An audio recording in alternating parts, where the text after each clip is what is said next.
Welcome, welcome. Thank you. Thank you all. Thank you. Thank you. Thank you all. Thank you all for tuning in, and welcome to the Mr. Phelps Show.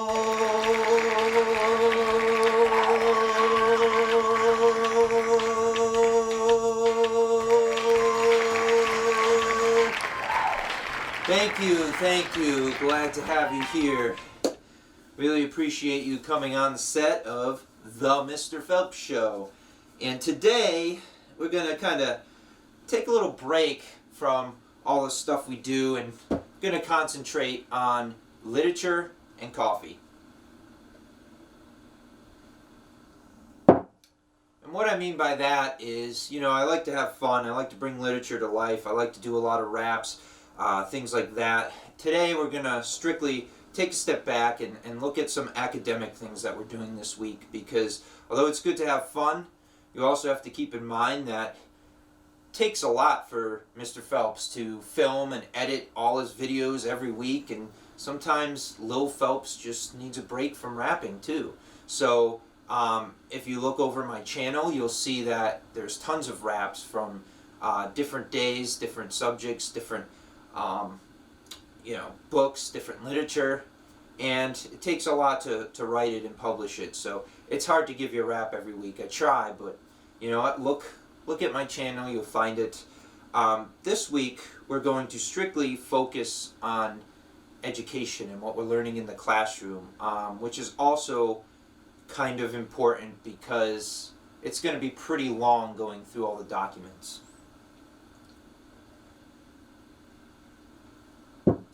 So I didn't want to make a super long show with everything in there, Make it long enough that I can hold your attention and long enough that you can look at the resources I have. So today, what do we have going? Well, drum roll. Alright, this week. So we are going to look at a PowerPoint about MLA citation. I'm actually going to show you a video of me talking through the PowerPoint so that it's easier. MLA citation is pretty dense. There's a lot of information. It can get confusing. I get that. So I'm going to have the PowerPoint, but I'm also going to have a video of me, which will probably last around 10 to 20 minutes, talking through the PowerPoint and giving you insight on MLA citation. This is what you're going to do on your off-color day. Look at this and answer some questions from a document. So you have the chance to watch that in this video to get an easier way to hear it rather than go just through the PowerPoint on your own.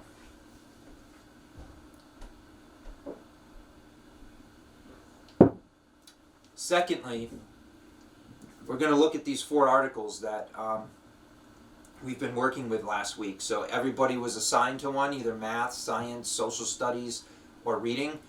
And we're gonna look at them in class, but just in case you missed the classroom, I'm also gonna kind of narrate myself through those articles here, and this will help those that are fully online that don't always attend the sessions we have. They can get all the information here for their notes. So it also gives you insight in case we go in a different direction in class. I'll kind of show you what I'm looking for. Okay. So we will go subject by subject and go through them, and that'll take a good chunk of time too. So those are the 2 main things. Other than that, I'll have some writing topics, but I'll probably post that in for the week rather than just do them on my show, because it's just easier to read them in a doc. So just look for the writing topics of the week, and keep in mind, like I said, free write. I'm not necessarily taking an actual assignment right now, but in the free time, you free write, okay? There will be days that are catch-up / free write days, and if you're all caught up, you free write. So that's kind of how it's going to go, and moving forward. In any case, other than that, I'll get going on the PowerPoint. Let's go to the PowerPoint. Again, you're doing this on your off day. working on the articles on the other day. So let's get to the PowerPoint and we'll get through that. with some coffee. Thank you. All right, so here we are with MLA citation. This is just a picture here, but it shows the proper MLA citation, the one that you're going to use for your works cited page. So if you notice here, the author is listed first. You put their last name and then first name and then period. Okay, and then you have the title of the source. Depending on the source, you put it in quotes or you put it in italics. This one obviously used some kind of article from a larger source. So the smaller source is in quotes, behind the blue pencil, censorship or creeping creativity, and the larger source, which is like the book it came from, on writing, editing, and publishing. Then you have the publisher, the publication date, location, and page numbers. All right, so we're going to go through this, and this might be confusing, but hopefully as you go, it'll get better. It's going to be a lot of info, so pay close attention. Be aware of what you need to fill out in the worksheet.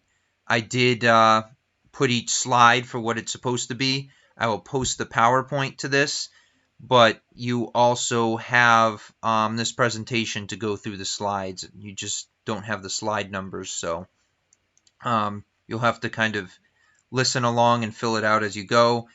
Some of this will be confusing, so grapple with it the best you can, and we'll revisit it throughout the year since this is a lot of information. All right, so what is MLA? So the acronym stands for Modern Language Association. Okay, MLA is a style of documentation that is used in many different forms of writing.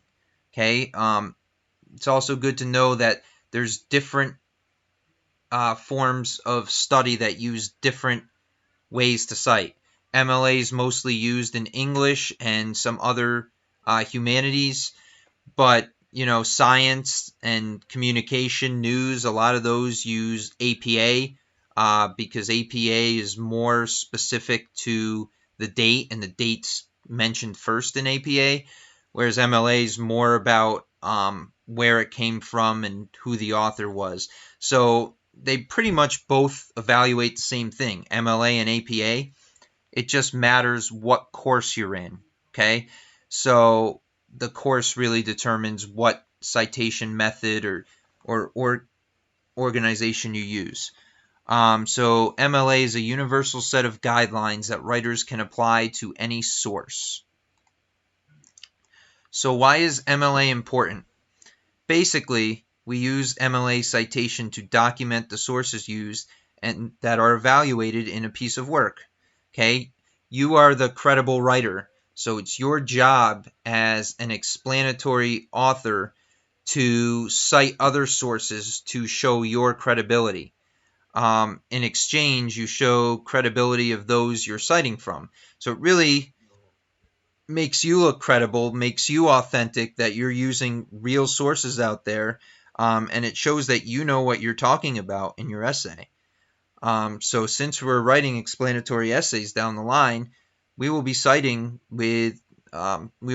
sources that convey information within the essay. So where do you cite? So this is important, one of your questions as well. There are two places that you're going to be citing in your papers. One, you're going to create a works cited page at the end, and this is going to include all your sources with the language written that I showed you on the very first slide. Each source is going to be listed there, and that's going to be the reference for the whole paper. So then, whenever you mention a source in your essay, whether it's direct or indirect, you still need to cite it. So if you look at the example below, this says parenthetical citation. It's also called in-text citation. I usually call it in-text citation. This is somebody quoting from another source and using parentheses to show that that source is cited. So they will quote whatever is read, and then in parentheses they'll put the author of the source and then the page number. Or there's other styles where they'll actually mention the author in their paper and then they'll just cite with the page number. So we're not too keen on that yet. We'll learn this as we go on. Right now I'm kind of more for you learning the actual works cited page and how to cite and reference the sources on that page, but we will do some in-text citations as we learn more about this. So how do you cite? This is another one of your questions. So there's a process for citing. Keep in mind I have a list 1 through 9, but that varies among whatever you're looking at, okay? So generally you're going to be looking for the author, the title of container, other contributors, version number. If it's a website, you use link. Version numbers more for, journals and magazines. You always look for publisher, publication date, location. It's generally in this order, but it's not the end-all be-all, so you really just have to look for these pieces and look for the appropriate way to style them.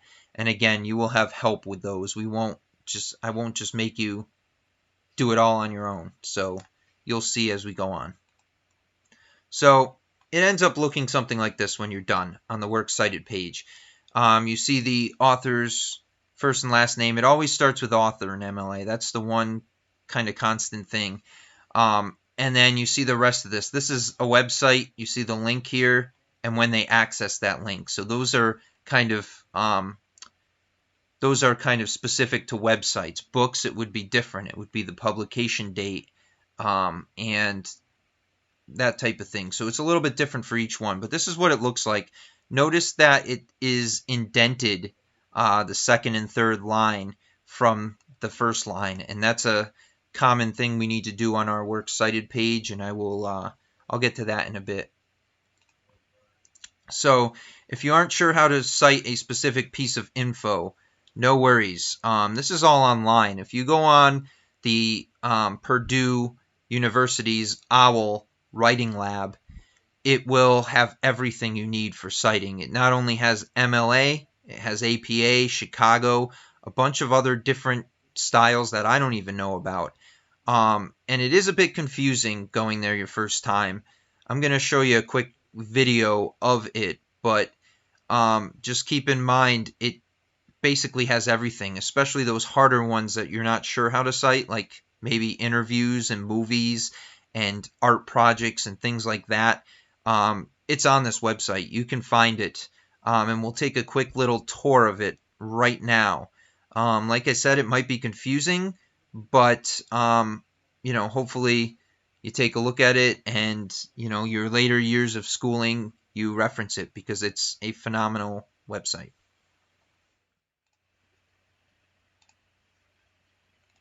All right, so here we are in the Purdue Online Writing Lab. Okay, this link will take you here. You can see they have an MLA overview and workshop. What is MLA style? Looks like they'll cite your source automatically here as well, which, to be honest with you, I'd trust this one before BibMe and EasyBib because this is a college accredited source. So going back to reliable sources, this is from Purdue University, probably our best source to even try this out. Okay, so if you look on the side here, it's very confusing. I get that, but everything is here. Okay, MLA style, they have an overview and workshop. They have Chicago, they have APA, they have all these other styles. Now, if you click MLA, you can go into formatting and style guide right here. And all along here, it will tell you how to do everything. General format, formatting style guide, in-text citations, formatting quotations. They have MLA works cited for basic format, books, periodicals, electronic sources, which would include websites, other common sources. They have sample pages. They have basically everything you could ask for on this website. So when you go to high school, this is a good website to put in your favorites because whether you like it or not, it has the information you need to succeed. So if I click here, just for ha-has, go to electronic sources, you'll see here, it'll list a bunch of sources here to use. So these are all the abbreviations, but citing an entire website. Okay, that's right here. You can cite the websites. You can cite course or department websites, a page on a website, an ebook, an image, believe it or not, is here. You can cite an image or photograph, an article in a web magazine, an article in an online scholarly journal. So this is kind of what we're going to look to, one of these two, for our articles that we're working on in class. Okay, now it's hard to tell which one's which, and if you ever get to that point, you just got to choose one and cite it. It's not going to be wrong if you have the information. As long as you have it, I'm satisfied. So whether you consider Newsella an article in a web magazine or an article in an online scholarly journal, that's kind of up to you. I feel it fits more in scholarly journal. But, you know, if you use one of these and you fill in the information, you're doing something right. So it's not going to bother me if the format is slightly different. You just look at both of them and see what the best one is and fill it in as you go along. All right. Here's another one, an article from an online database. So you really can't go wrong if you cite the source. Okay. It's funny. You even have on here discussion group, blog posting, email, a tweet, a YouTube video, a comment on a website or article. So this is everything. And like I said, if you choose the wrong one, it's not really wrong as long as you have all the information there and you organize it in the way you think it's organized. All right. So this is a very useful website. I use it all the time for my references. Most of the time I use, EasyBib to help me, but it doesn't help with everything. So it's good to come here and, the other lesser known sources, if you're citing a movie, this is better for that because this will tell you how to do that. If you go to, I believe it's other common sources. So yeah, use it, bookmark it and use it. All right. All right, let's continue here. So the next four slides are going to give you a little bit depth into how certain aspects of citation are done. Now, keep in mind, you're not going to have to memorize this. We're going to have some programs that help you cite, but you should be aware of how each step is done. Okay, so you are expected to know these aspects. You don't have to memorize it, but know what citation looks like in each of these steps. And again, we'll have other resources that will help us. So when you cite the author, this is a specific step. Everything has an author that you're supposed to cite unless you can't find one. But if the author's there, this is specific to how it should be cited. And it gets a little more complicated when you have more than one author. But for the most part, if you have one author, that's what we'll start with. You're going to start with the author's last name, followed by a comma, the rest of the name, and then a period. Okay? So if you look here, Baba, Hami K. Baba, the last name is Baba, and the first name is Hami K., if I pronounce that right.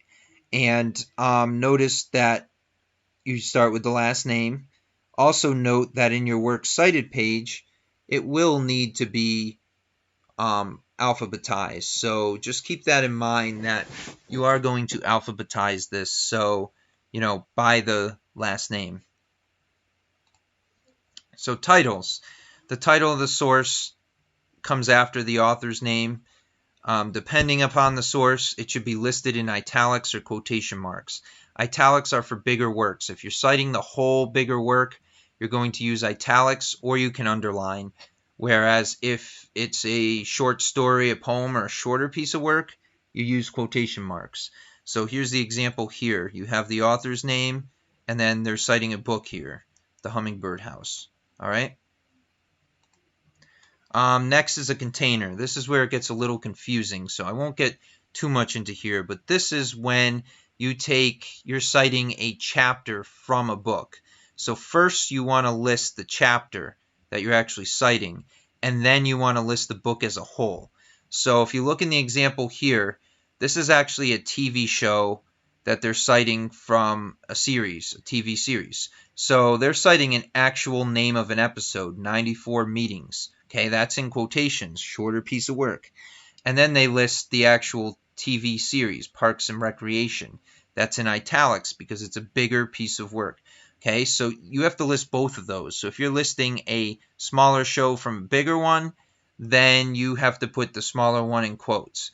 Now, if you're using multiple episodes, you can either cite each episode or you can use the actual series. It's probably good to cite each one. I know that's tedious, but then you can really reference where each piece came from, and it's really the right way to go about it. Hopefully you won't have to worry about that, but that's just generally how it is. So you're basically doing one source within another source, and that's where it's a container. So again, we'll work on that. If you run across one of these, then we will work together on it, because it will get it sounds like it gets a little confusing or difficult.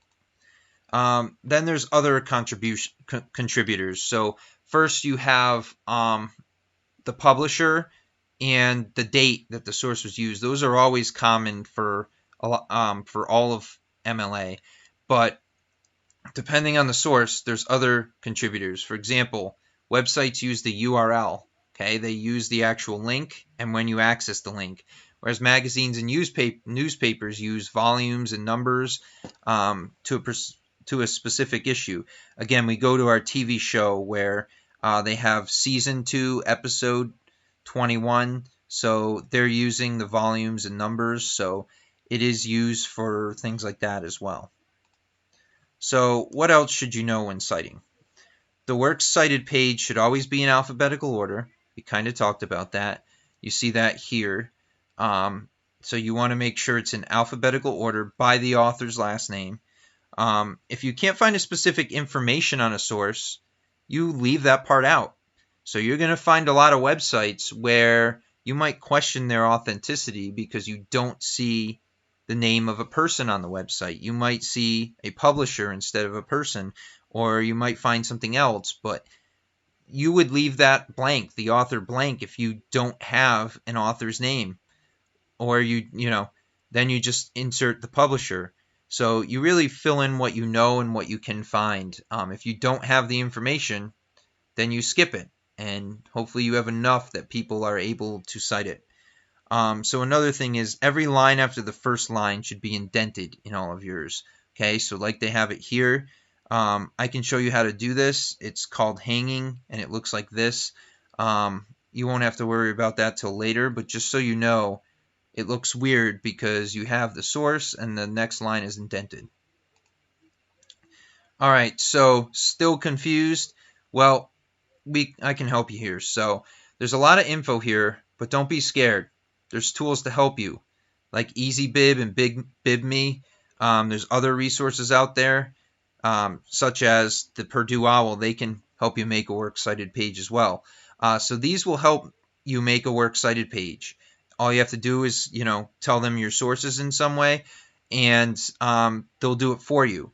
But always keep in mind, you need to go back and check, because like language translators, these aren't always super effective. Sometimes they will give you the answer, but it will be partially not correct because, English to French, it's not perfect.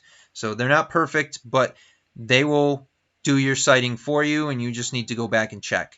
So I'm going to show you EasyBib, how that works, and hopefully that will, BibMe, how that works, and hopefully that'll give you some insight, and you'll be able to try it next for yourself for sources. All right, so this one's BibMe, bibme.org, okay? And I will say the one downside about using these is there's a ton of ads all over the place, which is kind of annoying. I get that, but again, bear with it so you can get your sources cited. So just as we indicated on the slides, you can do check my paper. I've never done that before, but I'm guessing if you've already written your paper, it'll cite some for you.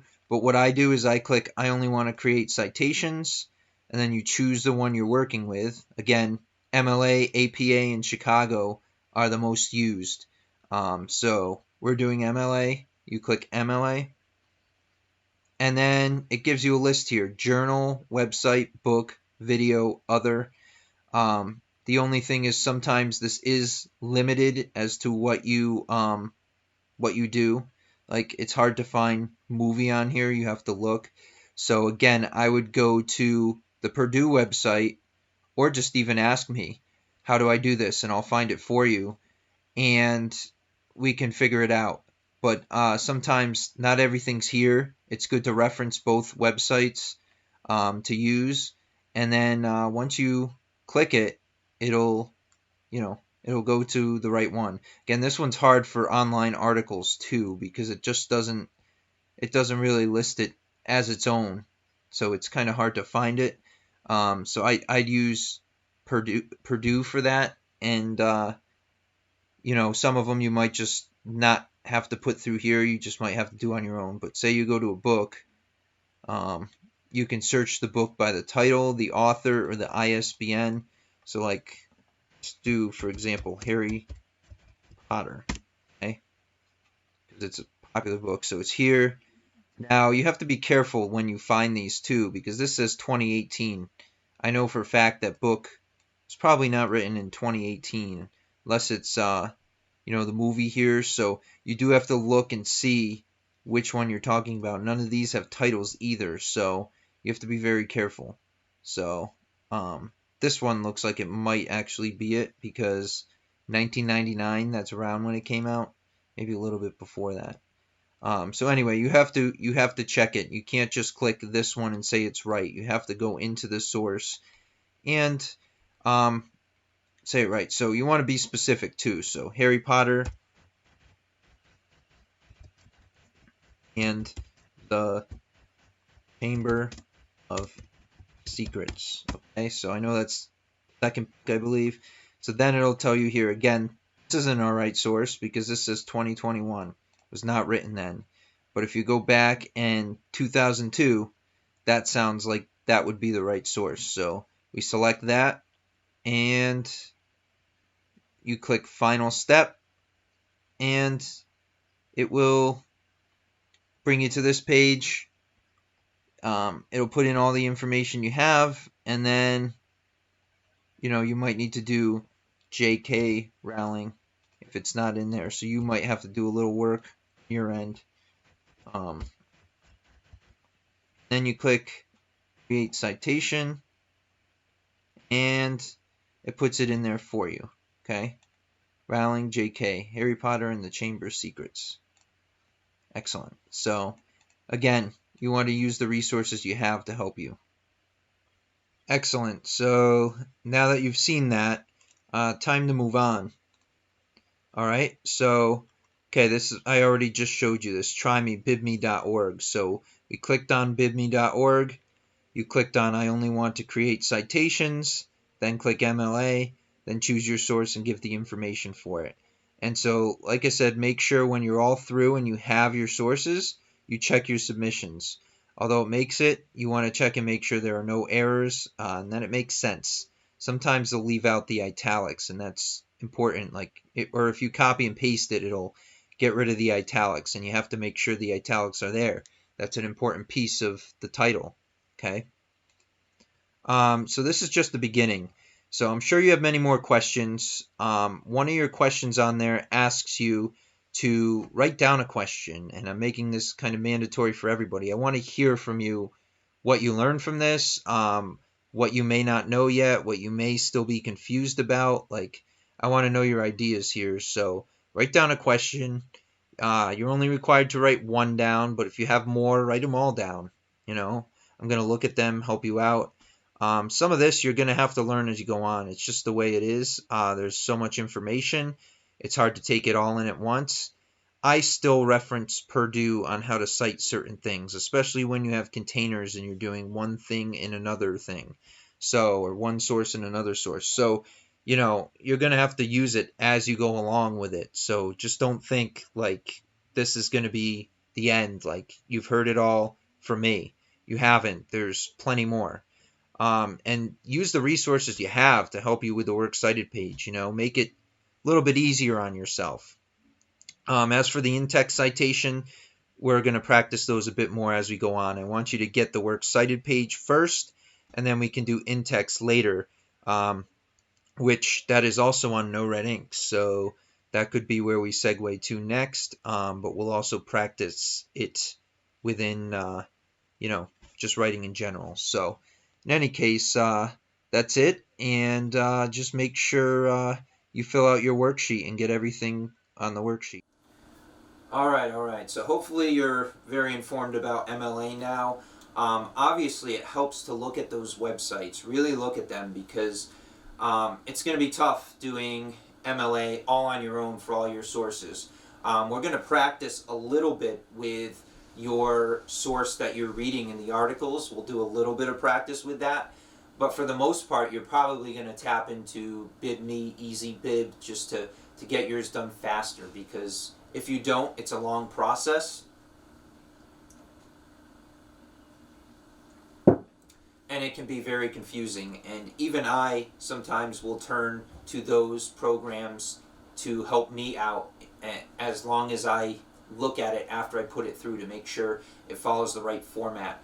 But the Owl Purdue website is the absolute best. It's very challenging to probably understand for many, but if you can understand it, it's good. It's formatted for college and high school, so it is a little advanced, but you guys are growing into that and should be aware of it.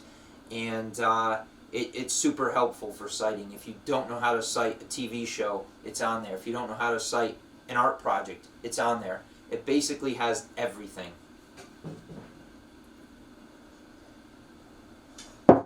So it's super useful.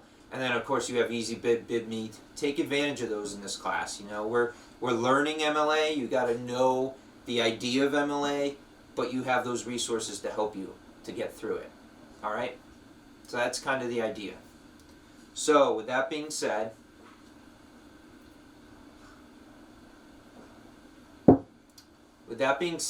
I'm going to go through each of the 4 articles, and I'm going to kind of narrate what we're looking for in the articles, what they're about. I'll share my screen with you and show you and lead you through it. We'll look at the author, when it was published, and just the basic information we're looking for, and some different directions you can take them into writing papers. Do you have to use them to write your papers? We've talked about this. No. You can write an explanatory essay about anything, but at least these sources will give you a ton of ideas to tap into explanatory essays from each of your subjects. So you could literally take them in any direction you want. So I will look at those with you, show you, and that'll be good. That'll just about wrap up our academic side of things. And don't forget, I always put the time when these appear in the link below, so you'll be able to see each time I hit those articles. All right?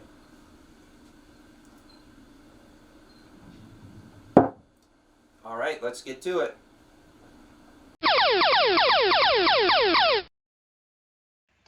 All right, so I'm going to first start with Newsella to go into the articles. So I set this up for you. 3 of 4 articles are here. The last one isn't Newsella, but it's powered by Newsella. And so we'll look at that article. But mainly you want to click Assignments here, and you'll see 3 out of 4. The only one not there is the science one. So let's go down to the reading one, Laws That Help World War II Refugees. Again, that's reading. It has to do with the Holocaust. I can see how many people viewed it, how many students. We're going to go into this. So this is laws and organizations created to rescue refugees from World War II. So remember, you can always go here and you can change the level to make it easier if it's easier to read. Okay, and it'll move stuff around. So change the wording around a bit.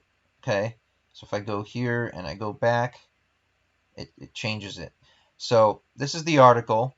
We said it's not by News ELA or Newsella. So where do we find the author? We scroll down. We see right here, by U.S. Citizenship and Immigration Services. Okay, by U.S. Citizenship and Immigration Services. And since there isn't a publisher, we're also going to use this for the publisher, okay? Because we don't have an actual author, we just have this information. So we use what we have, okay? And then when was it published? 10/4/2020, okay? Doesn't indicate whether that's on Newsela or whether that was actually published. We're going to assume it was published at that time, all right? And then, of course, it's set at your grade level, but you can change it upper elementary to high school, so it's changeable. So with that being said, keep in mind you can also have it read aloud to you here.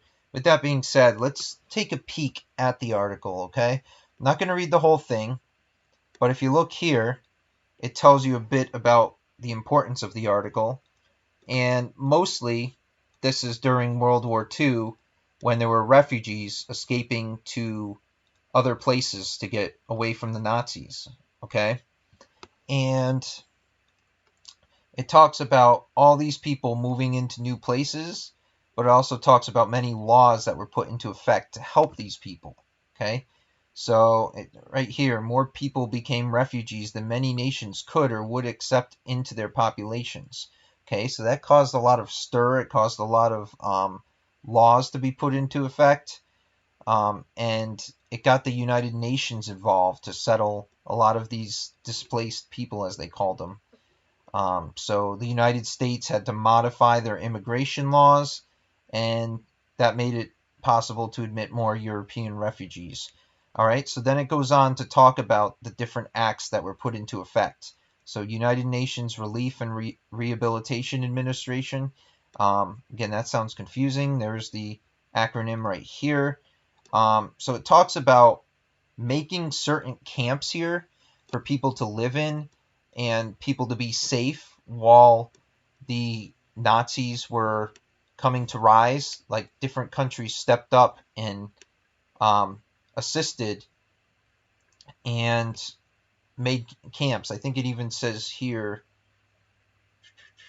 it managed hundreds of displaced persons camps in Germany, Italy, and Austria that year. These camps provided food, fuel, clothing, shelter, and other basic necessities, medical, and other essential services. Okay, so they made laws that made these camps that helped out these people in such a tough time that were escaping and didn't want to be caught by the Nazis. So that's there. And then President Truman was the president at this time, and he made some laws as well. He authorized refugees to receive expedited admission into the United States. Okay, and then they were given a job as long as it didn't take somebody else's job. They were allowed into the U.S. and allowed to work. So again, it worked with the framework of the existing U.S. immigration law.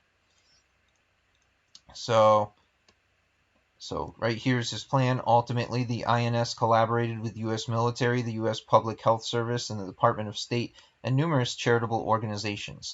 Their resulting program allowed more than 40,000 refugees to enter the United States under existing immigration quotas or limits. So that's kind of how it is. There's these laws that are put into effect to help these people. Okay, and it's talking about past laws, and most of them were Jewish people escaping the Nazis. So it's talking about how people were coming to live in these places during this harsh time and how laws were changed to accommodate that. So that's kind of the summary.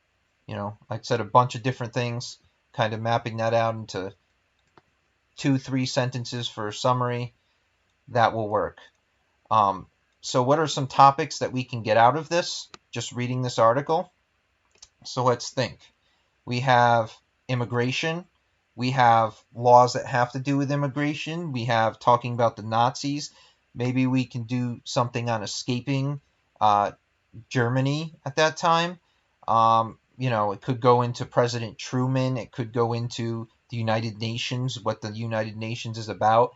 There's so many different directions you can take an article like this into to use as part of an informational piece. So again, you could use this article and it might not even be about escaping the Nazis. It could be about immigration in general and that could be what you talk about and use for a paper topic. All right, so the last question on the sheet is kind of for you to answer. I believe before that it lists all the topics we can come up with, and then it asks for you to choose one and expand on it. How could it be used? So we talked about it here. You can look at the article yourself, and you should be able to determine what you think would be a good topic and one that fits your personality with this article.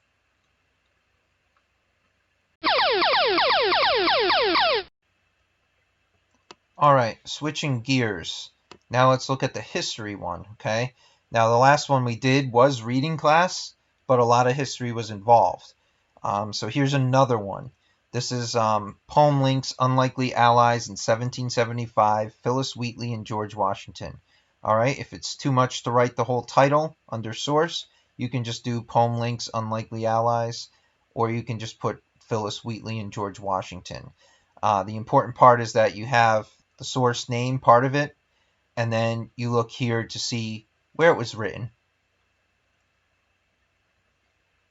So we have New ZLA again. That's not where it was published. It was republished there.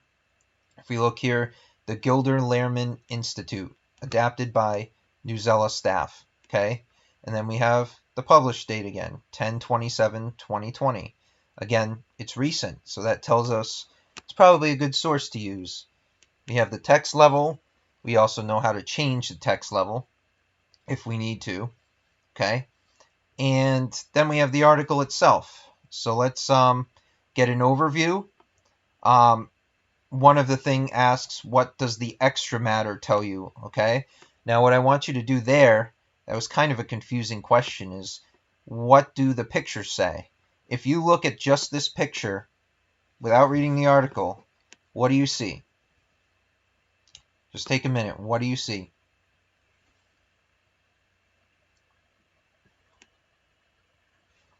I'll tell you what I see.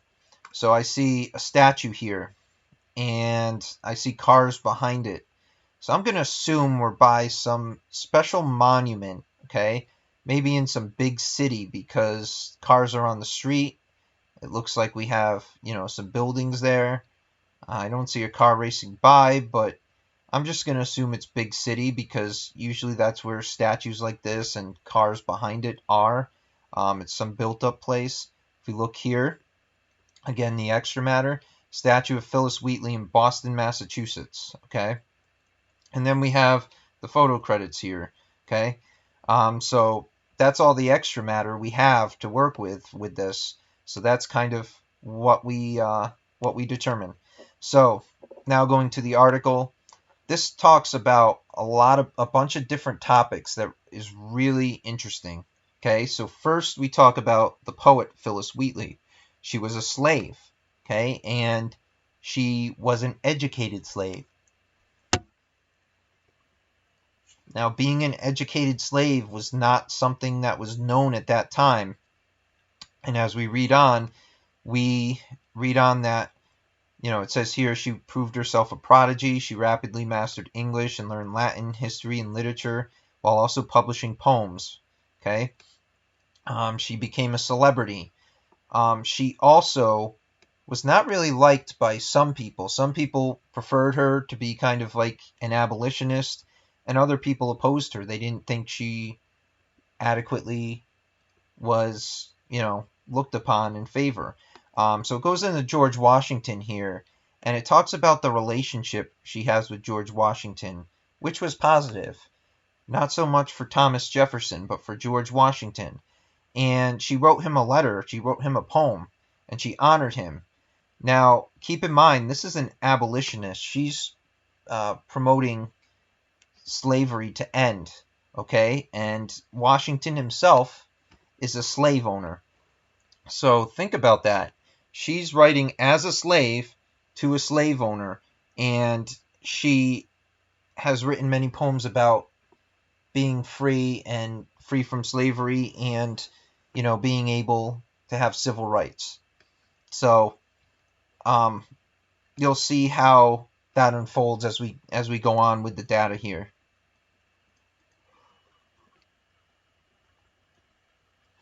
in any case, there's examples of her poems here. I'm not going to read every one, but you can look at them and see what she's written and kind of analyze what they're about. Okay, so that's kind of interesting there. And then it talks about Wheatley shows the defiance of British and condemns their thirst of boundless power. That would mark her as one of the revolutionary America's outspoken patriotic voices. So she was very politically involved for someone who was a slave and someone who's not supposed to even be educated at this time. So she did focus on Washington too. She talked about him being a great leader, and even though, again, she's has that part where she wants abolitionists. So it said that Washington finally replied, and he praised her. He thought she was talented, and the interesting part is that the publication, it says here, the publication history of the poem is another story altogether. So it was published, and the great part about it was her relationship with Washington.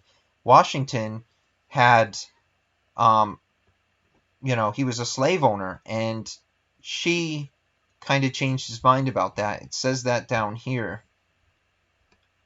Her impact on Washington may well have contributed to shifting racist beliefs he held. Before meeting Wheatley, Washington was much like a typical enslaver. Shortly after his encounter with this extraordinary black poet, his ideas around race began to change.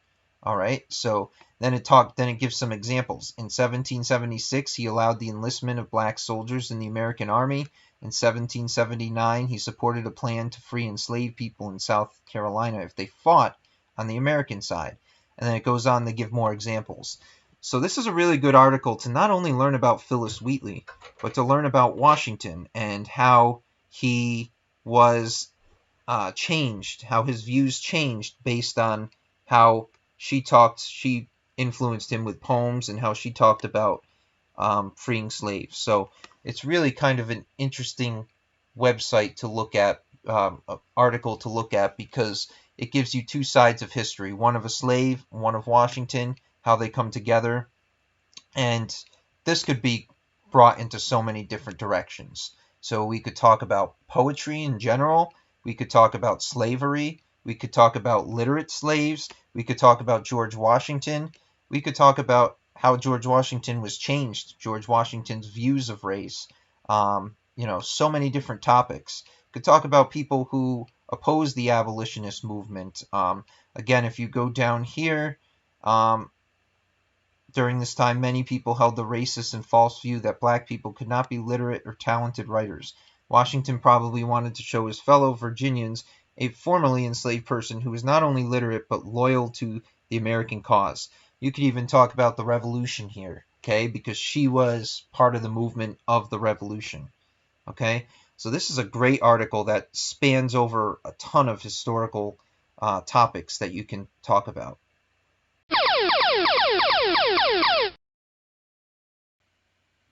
Alright, so here's our next article, Decoding the Secrets of Plants' Stunning Leaf Patterns. I must admit, this is one of my favorites, despite being an English person. This one is about math, and specifically science, but we're going to get right into math with this one, which is interesting. So, again, look at the picture. What does it tell you? We see a bunch of different leaves. We know it might have something to do with patterns. But think about what it is, what its purpose is. We see the tag there. And then you can read here, the spiral pattern of the Aloe polyphylla plant. I might not have said that right. At the University of California Botanical Garden. All right. And we look at the article. We have the name here. We look at the publication again by Smithsonian. Okay. Smithsonian.com. Okay. Adapted by Newsella. August 6, 2019. Still pretty current. Not as current as the other ones, but still pretty current. Again, we can change the level here. And have it read aloud to us. So looking at this article, it's very unique. It basically talks about, in a nutshell, talks about plants and how they grow, and how many plants are not so random in how they grow. They actually grow patterns, okay? And some of the patterns that are here are, you know, Fibonacci sequence, okay? It's a math formula that shows up in plants. So, yes, it's science, but we're going into math here too, okay? So it's actually using a mathematical formula in leaf patterns, okay? So that's what this example is. And we'll see that it kind of branches off into other topics, no pun intended there. So, you know, and it informs you about the Fibonacci sequence. For example, a number can be found by adding up the two numbers before it. Now, I'm not a math person. I wouldn't be able to explain that, but you could research it further and you could look at Fibonacci sequence in nature. Okay, so it says that it appears in everything from sunflower seed arrangements to nautilus shells to pine cones, and scientists are looking at the movements of a growth hormone and the proteins that transport it throughout a plant that cause such patterns. So scientists are researching how these plants present math. Isn't that interesting? I mean, outside of the box, who would have thought of that? So it shows here some leaf arrangements do not fit popular models for plant growth. So it goes and it talks about other types of plants, plant growths, okay? DC1, DC2. We have some more matter here, extra matter, okay? So we have a second image. This one's more of a chart, and it shows the different patterns that plants can grow into. Fibonacci, decussate, tricussate. This one's hard to read, but you can look at it here. If you click here, there it is.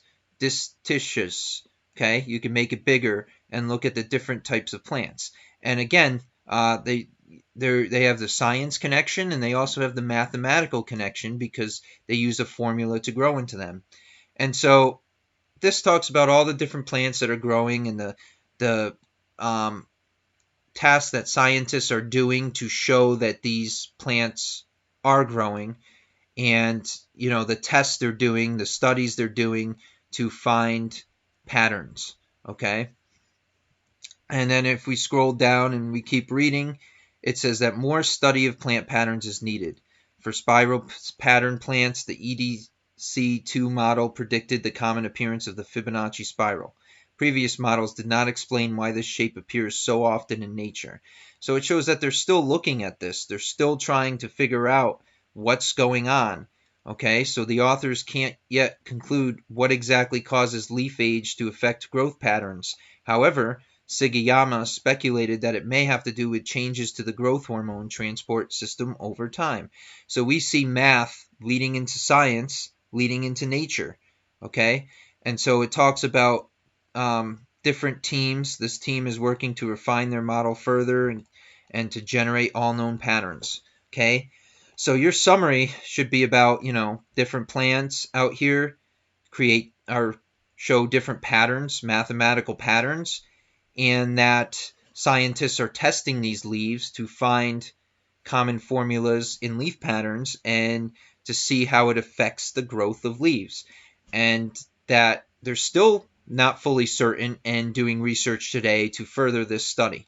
So it's very interesting. I mean, you never thought that plants would have so much to do with math, but it does. And that's what makes this an interesting article to look at. So then where can we take this article? We can take it into science, study of plants. We can take it into study of the Fibonacci sequence, which could go into math. You could do Fibonacci sequence in nature, Fibonacci sequence in general. You could take this into, studying science studies on what they're still looking at in nature. There's so many different ways you could push and pull this article into creating an explanatory essay topic. So very many different ways. So very unique article. Excellent.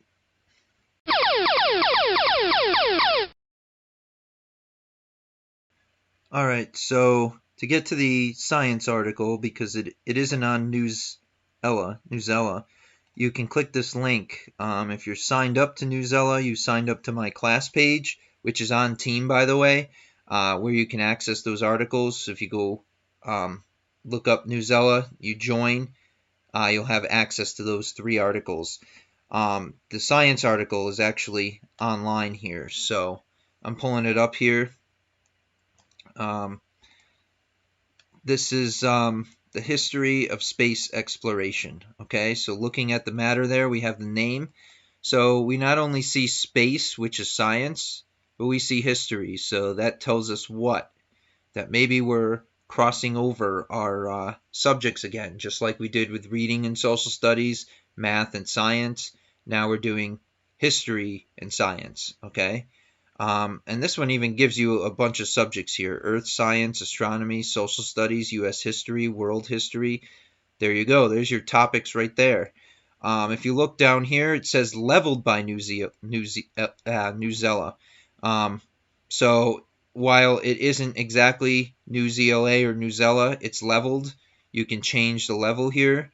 You know, it has 4th grade, 7th grade, 12th grade. So if it's find it tough or you want to challenge yourself, you can move up in the level. So again, we see the picture here, and I know some classes mentioned historic, because we see them holding the flag. It's not just on space. First of all, it looks like a very old photo. Okay, you can just tell by the quality. It's not a brand new photo, and they're holding a flag up. So that tells us some kind of history is involved, maybe some great feat of traveling to space. That's kind of what the extra matter in this article tells us. Okay, and it even gives us a caption here. A less belligerent but no less competitive part of the Cold War between the Soviet Union and the United States was the space race. The Soviet Union bested its rival at nearly every turn until the United States beat them to the finish line by landing astronauts on the moon. Neil Armstrong and Buzz Aldrin completed that mission in 1969. So there it is. It talks about the Cold War. Okay. So this article here is about the history of space, and it specifically talks about the Cold War. And if you don't know what the Cold War is, it's okay. It's basically United States and Russia competing for world power. Okay. And it's not an actual war. It's the Cold War. They were competing for global power. And this kind of took place after World War II, where Russia and the US were allies. They were allies in the war, but they became rivals in the population after. And although they didn't go to war with each other, we became rivals, and we competed on a more global basis in things like space, the Winter Olympics, which they always beat us at hockey, but there was one year that the U.S. beat Russia in hockey. There's a movie on it. I'm throwing out a bunch of different ideas, different tangents, because this article can bring you into that direction. Okay, you could do an article or you could do an essay on the Cold War, not just space, but sports, Olympics, policies, different things. This specifically talks about the Cold War, though, and the race to space. Both the U.S. and Russia were going to space. It talks about each of them having missiles and satellites into space. It talks about how the competition reached its height at the launch of Sputnik. So it talks about how scientific studies kind of led that race. Okay, and then it talks about NASA. That said the United States realized that the USSR had capabilities that exceeded U.S. technologies. So they created NASA. So this is the history of NASA, National Aeronautics and Space Administration. Okay, so and then it talks about Soviets. It goes back there. They had the first in space, and talks about how they're kind of beating the U.S. getting to space. They're still somewhat beating us. So that they launched satellites, the first dog and the first human into space. And then it talks about the U.S. space program finally taking flight. Okay,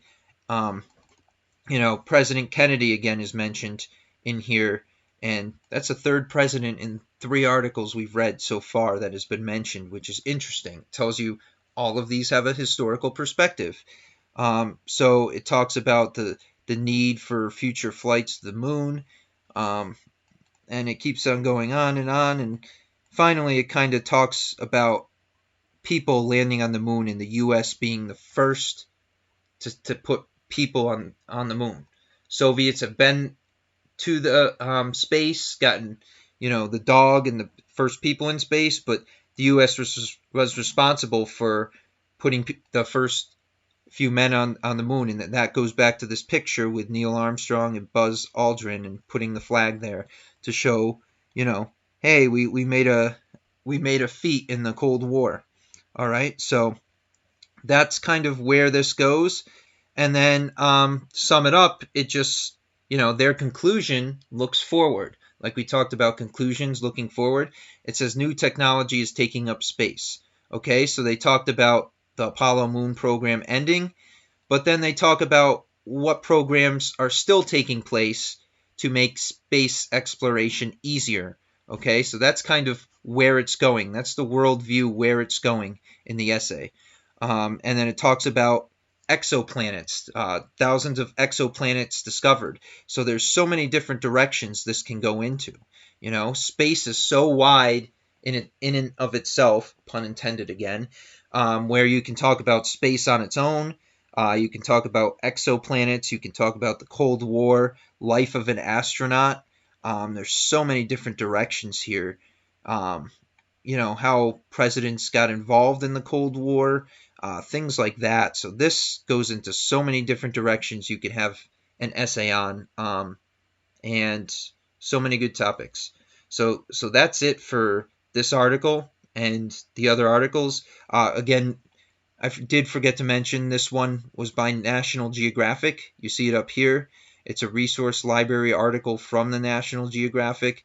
And if you scroll down here, you also see credits. Okay, so if you go here, it tells you the author is Freddie Wilkinson. Okay, so it did actually have an author. If you were super observant, you could pick that out here.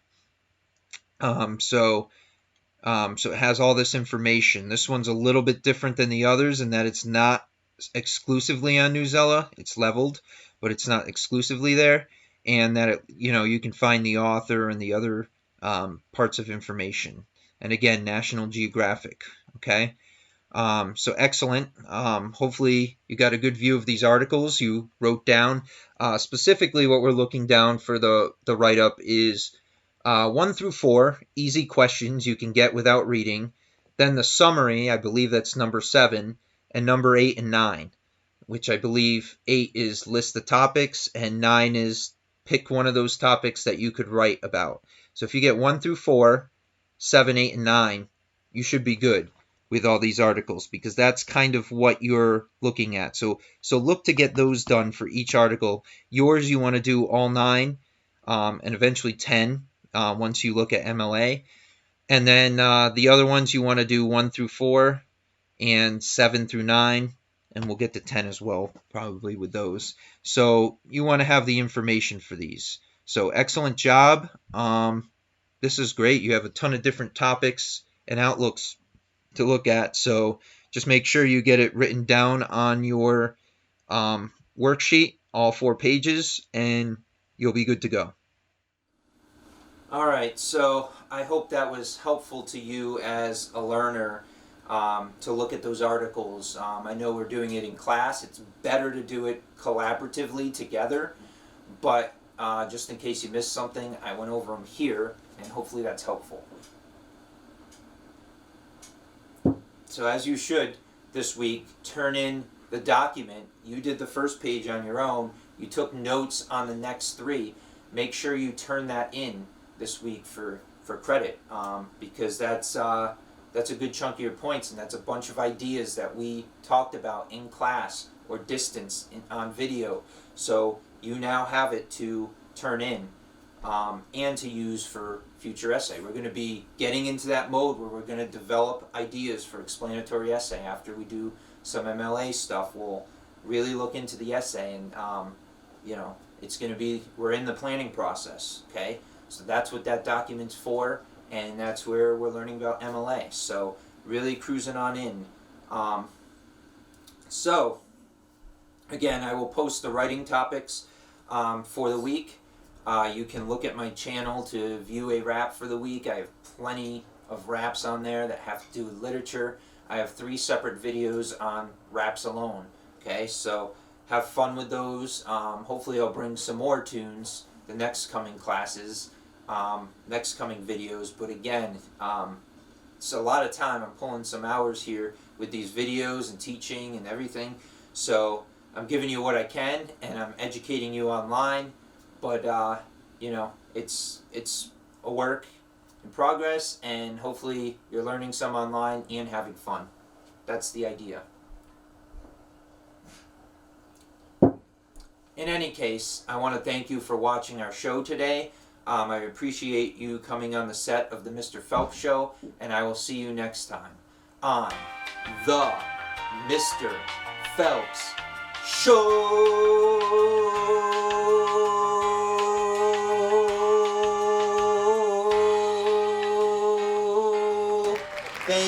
Thank you all.